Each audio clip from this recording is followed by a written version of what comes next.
Halo semuanya, Assalamualaikum warahmatullahi wabarakatuh. Sebelumnya perkenalkan nama saya Ismawati, saya dari kelas A. Di sini saya akan membahas tentang apa sih spektrofotometri UV vis itu. Jadi, spektrofotometri UV vis adalah instrumen analitik yang digunakan untuk mengukur daya absorbansi suatu cairan yang memiliki gugus kromaftor terhadap panjang gelombang cahaya tertentu. Spektrofotometri UV vis bekerja dengan cara mengirimkan cahaya dari sumber cahaya melalui sampel cairan dan kemudian mendeteksi cahaya yang muncul di sisi lain. Perangkat ini memungkinkan kita untuk mengukur seberapa banyak cahaya yang diserap oleh sampel pada panjang gelombang tertentu, sehingga memberikan informasi tentang keberadaan atau konsentrasi senyawa tertentu dalam sampel. Selanjutnya yaitu ada prinsip kerja dari spektrofotometer sendiri berfokus pada dispensi cahaya di mana cahaya akan berpencar menjadi bagian spektrum warna. Namun, Anda akan memerlukan cermin prisma untuk menghasilkan dispersi cahaya tersebut.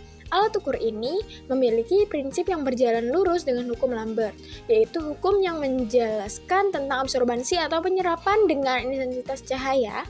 Namun, hasil dari intensitas cahaya yang sedang Anda analisis bergantung dengan sampel yang ada. Penjelasan tentang prinsip dan spektrofotometri UV vis bisa dilihat melalui gambar di bawah ini.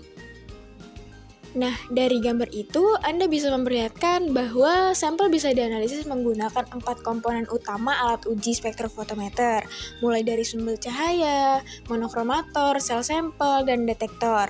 Terus prinsip kerja dari spektrofotometer UV vis dimulai dari cahaya utama yang berasal dari lampu deuterium atau wolfram, kemudian akan alat ini teruskan melalui lensa monokrometer dan filter cahaya pada fotometer.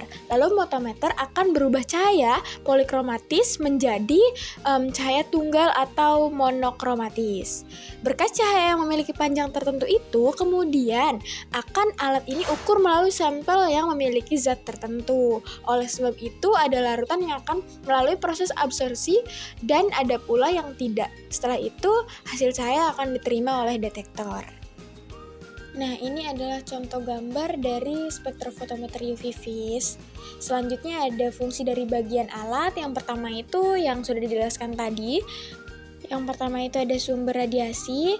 Sumber sinar atau sumber radiasi pada spektrofotometer UV vis berasal dari beberapa jenis lampu seperti lampu hidrogen, lampu deuterium, panjang gelombang 180 sampai 350 meter. Lampu xenon, lampu pijar, tungsten. Terus yang kedua itu ada monokromator. Monokromator pada spektrofotometer UV vis berfungsi untuk memecah sumber radiasi yang memiliki pita energi lebar. Terus ada wadah sampel atau kuvet. Wadah sampel atau kuvet terbuat dari kuarsa atau silika untuk penggunaan radiasi UVV dan terbuat dari gelas biasa atau kuarsa untuk radiasi sinar tampak. Terus ada detektor. Detektor pada spektrofotometer UV vis berfungsi untuk menangkap cahaya yang diteruskan pada sampel dan menambahnya menjadi arus listrik. Selanjutnya ada jenis-jenis alat. Yang pertama itu ada spektrofotometer single beam.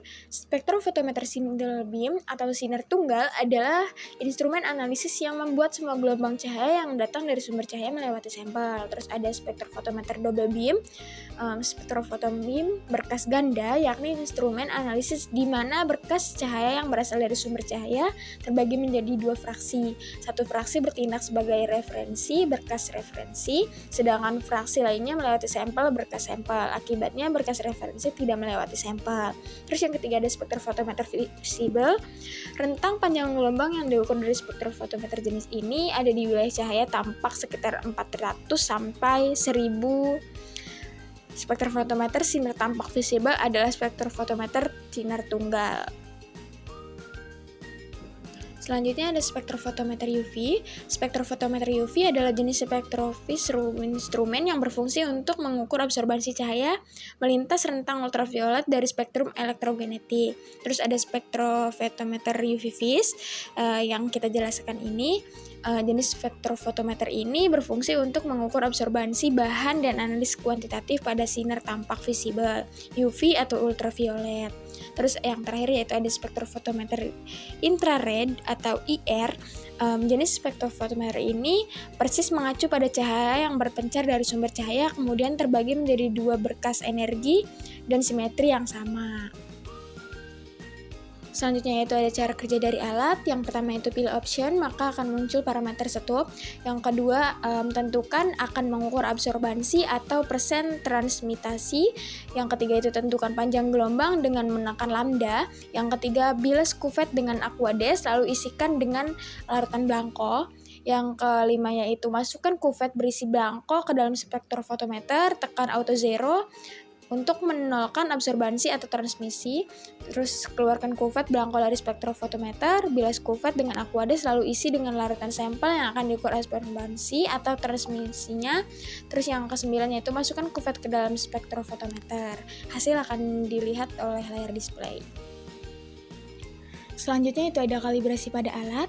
Yang pertama akurasi panjang gelombang atau wave accuracy. Akurasi panjang gelombang dilakukan di daerah ultraviolet dan juga daerah tampak atau vis dengan menggunakan filter kaca atau larutan oksida holmium yang tersertifikasi. Terus yang kedua ada akurasi fotometri. Akurasi fotometri dilakukan dengan menggunakan filter kaca densitas netral untuk pengukuran daerah vis dan juga dengan kalium dikromat yang dilakukan dalam asam sulfat untuk pengukuran daerah UV. Terus yang ketiga ada akurasi sinar sesatan. Sinar sesatan merupakan sinar yang terdeteksi tetapi bukan masuk bandwidth. Pengukuran panjang gelombang, pengukuran sinar sesatan dapat dilakukan dengan menggunakan filter kalium klorida, filter natrium ioida, dan juga filter natrium nitrit. Terus yang terakhir yaitu ada akurasi linearitas. Akurasi linearitas dilakukan dengan menggunakan kalium dikromat yang dilakukan dalam asam perloknat encer. Selanjutnya ada troubleshooting pada alat. Yang pertama itu menghilangkan masalah, periksa apakah tempat kuvet bersih, verifikasi bahwa instrumen sudah dinolkan menggunakan larutan kosong atau blanko, pastikan larutan kosong cocok untuk pelarut yang digunakan dalam sampel Anda. Terus yang kedua itu kalibrasi panjang gelombang. Lakukan kalibrasi panjang gelombang menggunakan larutan standar yang sesuai. Konfirmasi bahwa panjang gelombang yang terpilih sesuai dengan analis yang Anda lakukan. Terus yang ketiga ada sumber cahaya dan detektor. Periksa sumber cahaya apakah ada tanda-tanda malfugasi atau penurunan kualitas. Periksa detektor apakah ada penyumbatan atau kerusakan. Terus yang keempat yaitu masalah kuvet. Pastikan kuvet bersih dan bebas dari goresan. Pastikan kuvet telah dipasang dengan benar pada dudukannya. Terus yang terakhir yaitu persiapan sampel, konfirmasi bahwa sampel Anda disiapkan dengan benar sesuai dengan spesifikasi yang disyaratkan. Periksa kotoran atau partikel dalam sampel yang dapat mempengaruhi pembacaan.